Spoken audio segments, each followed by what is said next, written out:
জলে জলকেলি করতে কে না ভালোবাসেন। আমাদের মধ্যে প্রত্যেক মানুষ চান কোথাও একটা সরোবরে, কোনো নদীতে, জলের মাঝে জলক্রীড়া করে আনন্দ উপভোগ করতে, তাই তো? এবার বলুন, আমাদের মধ্যে এমন কে কে আছেন যারা সাগরের ঢেউয়ের মধ্যে এক পাড় থেকে অন্য পাড়ে সাঁতার কেটে যাবার সাহস রাখেন? কে আছেন এমন? এবার এই কাজ তো হলো অত্যন্ত কঠিন। আমরা পাড় পছন্দ করি, জলকেলি করতে ভালোবাসি, কিন্তু পাড়ের কাছে, সমুদ্রের ঢেউয়ে নয়। কিন্তু একটা কথা মনে রাখবেন, যেই দিন এই পাড়ের কথা ভুলে গিয়ে আমরা সাগরের ঢেউয়ের সাথে লড়াই করার সাহস রাখব, সেই দিনই সাগরের ঢেউয়ের সাথে লড়াই করার শক্তিও আমরা পেয়ে যাব। পাড় আমাদের অত্যন্ত প্রিয়, আমাদের সুরক্ষিত রাখে, কিন্তু এটা আমাদের দুর্বল করে তোলে। তাই এই পাড়ের মায়া ত্যাগ করুন আর সাগরের ঢেউয়ের সাথে লড়াই করার সংকল্প নিন। নিজের প্রতি বিশ্বাস রাখুন, তারপর দেখুন কি হয়। সফলতার শিখরে আপনার এই জীবন পৌঁছবে আর ভালোবেসে বলবে, রাধা রাধা। মানুষ যখনই নিজের জীবনে নতুন কিছু করতে যায় তখন ভয়ভীত হয়ে থাকে। ভাবে, যদি আমি অসফল হই তাহলে কি হবে, কে কি ভাববে, কেউ আমাকে দেখে হাসবে কিনা। যদি আমি আমার মতামত দিই তাহলে বলবো, এইসব পরীক্ষার সম্মুখীন হতে কখনো ভয় পাবেন না। কারণ যাই হোক না কেন, পরিণাম দুটোই হতে পারে। একটা হয় আপনি জিতে যাবেন, দ্বিতীয় পরিণাম আপনি হেরে যাবেন। খুব সোজা। যদি জিততে পারেন আপনি সবাইকে নেতৃত্ব দিতে পারবেন, কিন্তু যদি আপনি হেরে যান তাহলে আপনার কাছে সেই অভিজ্ঞতা থাকবে যা দিয়ে আপনি আগামী প্রজন্মের পথপ্রদর্শক হবেন। এবার ভাবুন, এই অভিজ্ঞতা দ্বারা আপনি কাউকে সাহায্য করছেন যা দিয়ে সে নিজের স্বপ্ন পূরণ করতে পারবে। খুব পুণ্যের বিষয় এটা। একটা সহজ কথা জেনে রাখুন, জয় হোক বা পরাজয়, দুটো একই দিকে নিয়ে যায়, আর সেটা হলো জয়ের দিকে। শুধু নিজের দৃষ্টিভঙ্গি শুভ করে তুলুন আর নিজের পরীক্ষাগুলিকে সীমিত করে তুলবেন না। নিজের এই সীমাগুলিকে আহ্বান জানান। নিজের ব্যক্তিত্বকে বিশাল করে তুলুন, শক্তিশালী করে তুলুন। আর আমার সাথে ভালোবেসে বলুন, রাধা রাধা। পরীক্ষা এমন একটা শব্দ যেটা শুনে সংসারের বেশিরভাগ মানুষই ভয়ভীত হয়ে পড়েন। কারণটা কি? অসফলতার ভয়। পরীক্ষা এই শব্দের যদি আমি অন্য দিকটা দেখাই, তার তাৎপর্য এই নয় যে আপনার দুর্বলতা সবার সামনে তুলে ধরবে। এটা তো হলো সেই যুক্তি যা আপনার বল, সাহস, শক্তিগুলি সবার সম্মুখে তুলে ধরবে। আগে হ্যাঁ, এটাই হলো সেই যুক্তি। আপনি নিজেই কখনো দেখবেন, পরীক্ষার সময় আপনার অন্তরের অনেক গুণ বাইরে বেরিয়ে আসে।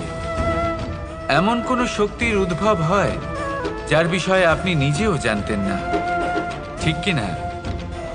তাই এই পরীক্ষাকে কখনো ভয় পাবেন না। বিশ্বাসের সাথে নির্ভীক হয়ে এটার সম্মুখীন হন। দিনের শেষে এই পরীক্ষা শুধুই আপনাকে উজ্জ্বল করবে, আপনাকে আরো শ্রেষ্ঠ করে তুলবে। তাহলে আসুন আমার সাথে ভালোবেসে বলুন, রাধা রাধা। অধিকার এটা না কোনো সাধারণ শব্দ, না কোনো ব্যবসা। নিজেই একটা অদ্ভুত ব্যাপার এই অধিকার। স্বয়ং ঈশ্বর মানুষকে জীবন বাঁচার অধিকার দিয়েছেন, কিন্তু যখন কোনো নারীর অধিকারের প্রশ্ন আসে তখন সেই অধিকারের সাথে কর্তব্য জুড়ে যায়। এবার নারীর অনেক অধিকারের মধ্যে একটা অধিকার হলো নিজের স্বামী নির্বাচন করা। নির্বাচন করা কে হবে তার অর্ধাঙ্গ, এমন একজন ব্যক্তি নির্বাচন করা যিনি নিজের সাথে, নিজের স্ত্রীর সাথে, সমগ্র পরিবারের সাথে এই সমগ্র সমাজের পরিস্থিতিকে উন্নত করতে পারেন। তাহলে ভাবুন, নিজের জন্য স্বামী বেছে নেওয়া কত বড় অধিকার, আর যোগ্য স্বামী বাছা তার থেকেও বড় কর্তব্য। তাই নারীর অধিকারের সাথে যখন কর্তব্য শব্দ জুড়ে যায়, অধিকার নামক শব্দের মাহাত্ম্য আরো বেড়ে যায়। আপনিও নিজের জীবনে নিজের অধিকারের সাথে কর্তব্যকে জুড়ে দেখুন। যদি এরকম করেন তাহলে সমস্ত স্বপ্ন পূর্ণ হবে আর মন প্রসন্ন হয়ে বলবে, রাধা রাধা। কর্ম কর্ম সর্বদাই শান্ত মনে করুন। ভিতের সেই ইটের মতো করুন যে শান্তভাবে 7 হাত গভীরে অবস্থান করে। সবার চোখ যায় শিখরের সেই পতাকার দিকে, কিন্তু শিখরে থাকা সেই পতাকা প্রতীক হলো ভিতের মধ্যে থাকা সেই ইটের শক্তির, যে শান্ত মনে নিজের কাজ করে গেছে। তাই এইভাবেই নিজের কর্ম করুন শান্ত মনে, সন্তোষ ভাব নিয়ে। কলরব যা করার তা আপনার সাফল্যকে করতে দিন, কারণ যখন সাফল্যের এই জয় জয়কার চারিদিকে ছড়িয়ে পড়ে তখন কর্মের এই মৌনতা আরো শক্তিশালী হয়ে ওঠে। তাহলে আসুন আমার সাথে ভালোবেসে বলুন, রাধা রাধা। ছেলেবেলা, এবার ছেলেবেলার বিষয় আর কি বলি, অত্যন্ত বিশেষ হয় এই ছেলেবেলা। সেই সময়ের অনেক কথা আমাদের আজও মনে আছে আর সারা জীবন মনে থাকবে। এমন কোনো কথা যেমন কিছু একটা ঠাট্টা করেছিলাম, যাতে মাতা পিতা এত রেগে গেছিলেন যে সেদিন হয়তো আমাদের খেতেই দেননি। এরকম হয়, আর আমার সাথেও তা হয়েছে। কিন্তু একটু ভেবে দেখুন, যখন আমরা অভুক্ত থাকি তখন কি আমাদের মাতা পিতার গলা দিয়ে খাবার নামতে পারে? কখনোই নয়। কিন্তু আমরা তো কথা বলছি মাতা পিতাকে নিয়ে। কিন্তু যদি আমরা নিজেদের কথাও বলি, আমরা যদি কখনো জানতে পারি, কোনো ভিক্ষুকের বিষয় জানতে পারি যে সে অভুক্ত রয়ে গেছে, তখনও আমাদের গলা দিয়ে খাবার নামে না। আর এই যে কথাটা, যখন সমাজে খুব বড় কোনো বিপদ আসে তখন এই কথা আমাদের কাছে স্পষ্ট হয়ে যায়।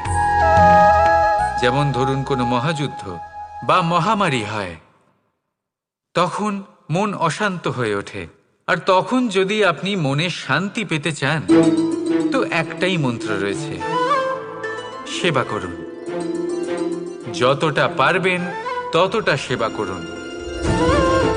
এই সমাজে কত সংখ্যক মানুষ রয়েছেন যারা খালি পেটে শুয়ে পড়েন, কিন্তু যদি আমাদের মধ্যে প্রত্যেক মানুষ চেষ্টা করেন, সঠিকভাবে চেষ্টা করেন, তাহলে কোনো মানুষ অভুক্ত থাকবেন না। এক অত্যন্ত গুরুত্বপূর্ণ কথা মনে রাখবেন, কোনো দরিদ্র, কোনো অভুক্তকে খেতে দেওয়া তা হলো ঈশ্বরকে ভোগ নিবেদন করার থেকেও মহান কার্য। কারণ ঈশ্বর গরিব মানুষের প্রার্থনায় বাস করেন। আর ধরে নিন, যদি সেই ভিক্ষুক আপনার দেওয়া খাবার গ্রহণ করেন, অর্থাৎ ঈশ্বর আপনার দেওয়া খাবার গ্রহণ করলেন। কারণ এই মানবতা, এই সেবাই হলো ঈশ্বরের সব থেকে বড় আরাধনা। তাই এই আরাধনায় বিলীন হয়ে থাকুন আর আমার সাথে ভালোবেসে বলুন, রাধা রাধা। কখনো ভেবে দেখেছেন মানুষকেই এই সংসারে সর্বশ্রেষ্ঠ প্রাণী কেন বলা হয়? অন্য কোনো প্রাণীকে কেন নয়? শুধু কি এই জন্যই আমরা চিন্তা করতে পারি, আমাদের কাছে তীক্ষ্ণ বুদ্ধি রয়েছে, কোনো কিছু আবিষ্কার করতে পারি, সেই কারণেই? তা তো অন্য কোনো প্রাণীর কাছেও থাকতে পারে। এমন কিছু পশুও রয়েছে যাদের কাছে তীক্ষ্ণ বুদ্ধি আছে। তাহলে মানুষ কেন?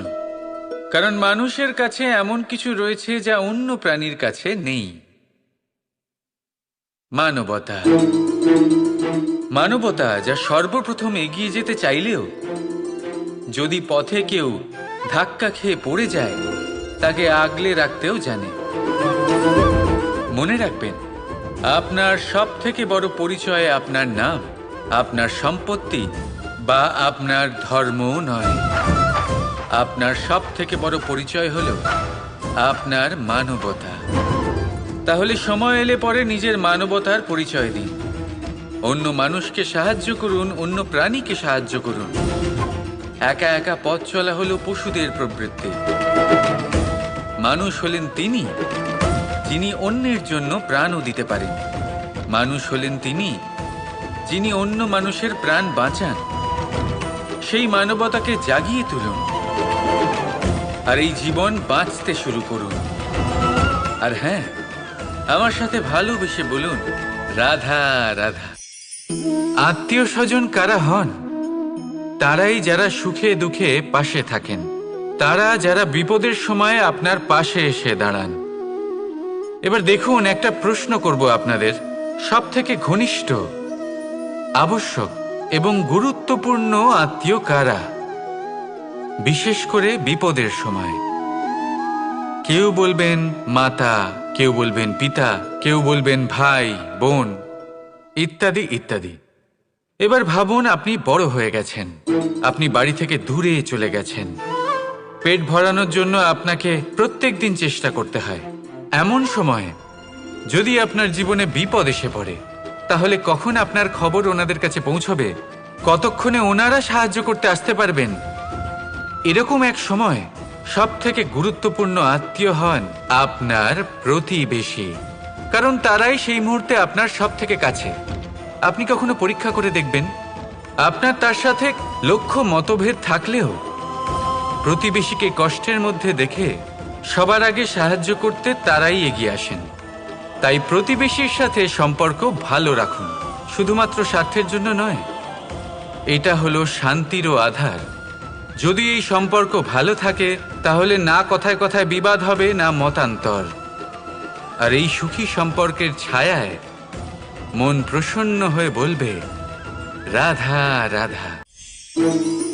ভাগ করে নেওয়া বা বন্টন করা প্রত্যেক মানুষের জীবনে অবশ্যই হয়ে থাকে, আর অনেক সময় এটা জীবনে অতি আবশ্যক হয়ে পড়ে। কিন্তু ভাগ করার মনোকামনা তার থেকেও বেশি গুরুত্বপূর্ণ হলো যে কোন ঘটনার আধারে এই বাটোয়ারা হলো। অনেক সময় এই বাটোয়ারা হলো শান্তির প্রতীক, আবার অনেক সময় এই বাটোয়ারা বিপ্লব ঘটাতে পারে, এমন এক বিপ্লব যা মহাযুদ্ধ ঘটিয়ে দিতে পারে। দেখুন, বাটোয়ারা সম্পত্তির হোক বা হোক ভিক্ষার, শিক্ষা কিন্তু একটাই। জীবনে অনেক সময় বাটোয়ারা দরকার হতে পারে, কিন্তু যতদূর সম্ভব তা এড়িয়ে চলুন, একসাথে মিলে এগিয়ে চলুন। কারণ দেখুন, এই যে বাটোয়ারা ভাগ করে দেয়, আর সেখানেই একতা আপনাকে অগ্রসর করে। তাহলে আপনিও এটাই করুন, একসাথে মিলে সামনে এগোন, আর আমার সাথে ভালোবেসে বলুন, রাধা রাধা। যখন একজন ভক্ত এবং তার ভগবান এক আকার ধারণ করেন, যখন একজন ভক্ত নিজের ভগবানের প্রতি, নিজের জীবনের লক্ষ্যের প্রতি সম্পূর্ণরূপে সমর্পিত হয়ে যান, তখন জন্মগ্রহণ করে ভক্তি। আর তখন সংসারের সমস্ত আশা তিনি ত্যাগ করতে পারেন। সমস্ত আশা শেষ হতে পারে, কিন্তু মানুষের সঙ্গ ভক্তি কখনো ত্যাগ করে না।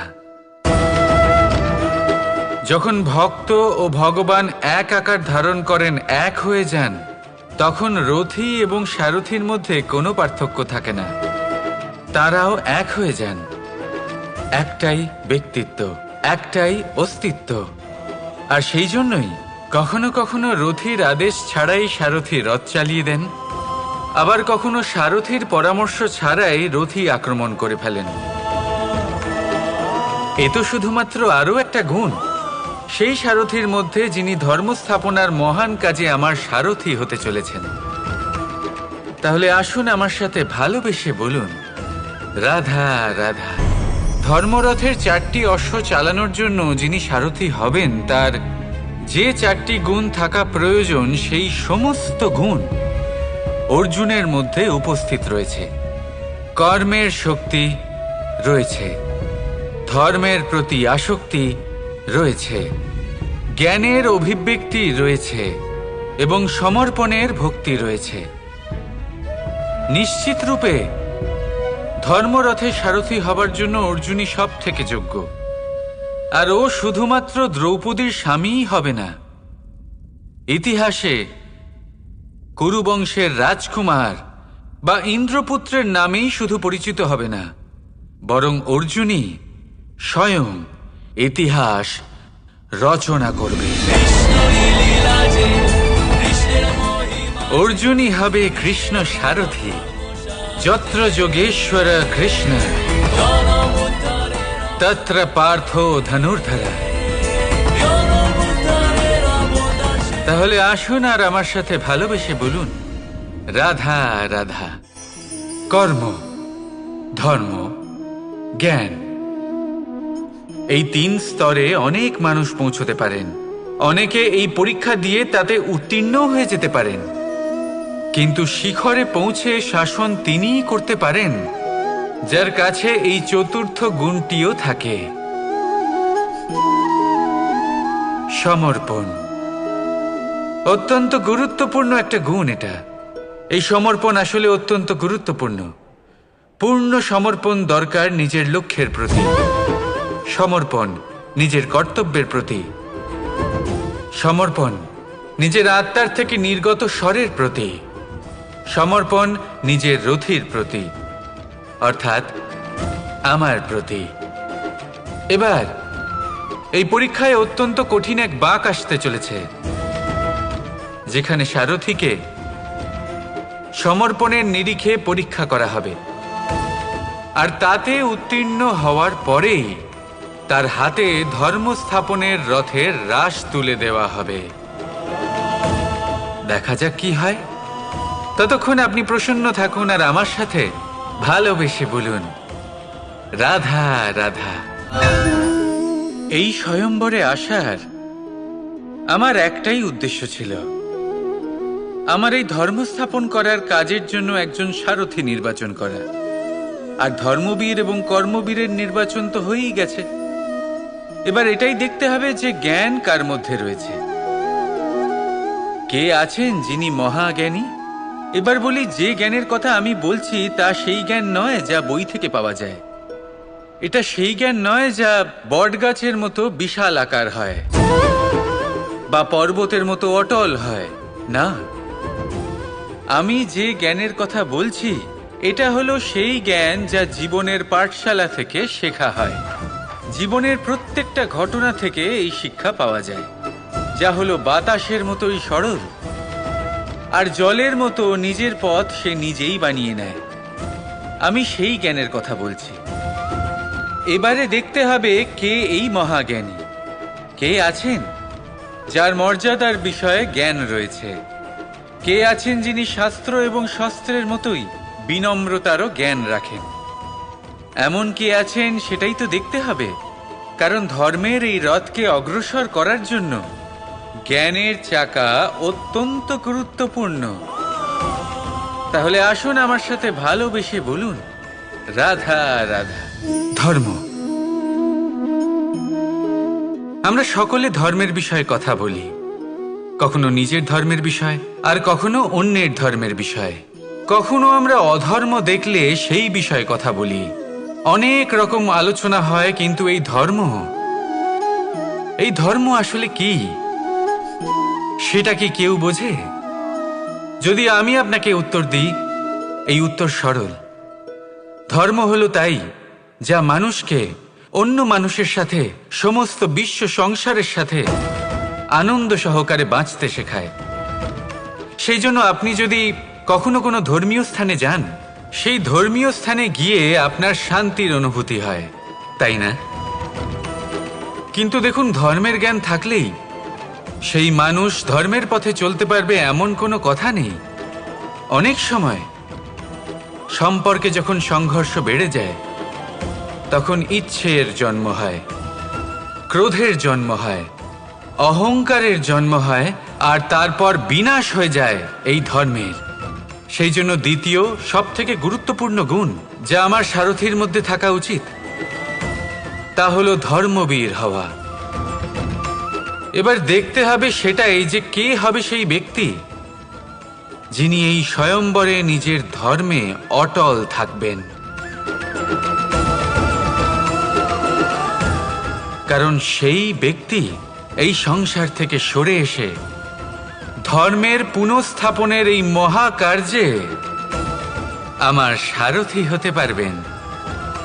তাহলে আসুন আমার সাথে ভালোবেসে বলুন, রাধা রাধা। আজ আমি আপনাদেরকে 3টি প্রশ্ন করব। তাহলে প্রথম প্রশ্ন, এমন কে আছে যার ওপর আপনি অনর্গল প্রহার করার পরেও সে হাসে আর আপনাদেরকে আনন্দ দেয়? আপনাদের উত্তর হবে ভূমি বা বৃক্ষ। দ্বিতীয় প্রশ্ন, এমন কে আছে যে আপনার কিছু না বলাতেও সব জেনে যায়, সব বুঝে যায়, আর নিঃস্বার্থভাবেই আপনার সাহায্য করতে থাকে। এবার আপনাদের উত্তর হবে ভাই বা বন্ধু। আর তৃতীয় প্রশ্ন, এমন কোন ভগবান আছেন যিনি নিজে বিষ পান করে আপনাকে জীবনের অমৃত প্রদান করেন? আপনি হয়তো উত্তর দেবেন মহাদেব।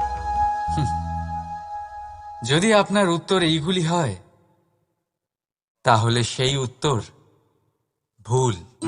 এই সমস্ত প্রশ্নের একটাই সঠিক উত্তর আছে, আর তা হল মা। স্তন্য পান করার সময় আপনি পা দিয়ে কত তাকে মেরেছেন, কিন্তু তাও উনি হাসি মুখে আপনাকে আশিস দিতে থেকেছেন। আপনি কিছু না বললেও উনি সব জেনে যান, আর এই জীবনের কঠিন পরিস্থিতির বিষ পান করে আপনাকে সুখের অমৃত দেন। এই জীবনে আপনি যাই করে নিন না কেন, মায়ের ঋণ কখনো পরিশোধ করতে পারবেন না। যদি কিছু করতে চান, তবে জীবনের আনন্দের মধ্যে, অনুভূতির মধ্যে আর ধন্যবাদের মধ্যে নিজের মাকে মনে রাখবেন, আর আমার সাথে ভালোবেসে বলবেন রাধা রাধা।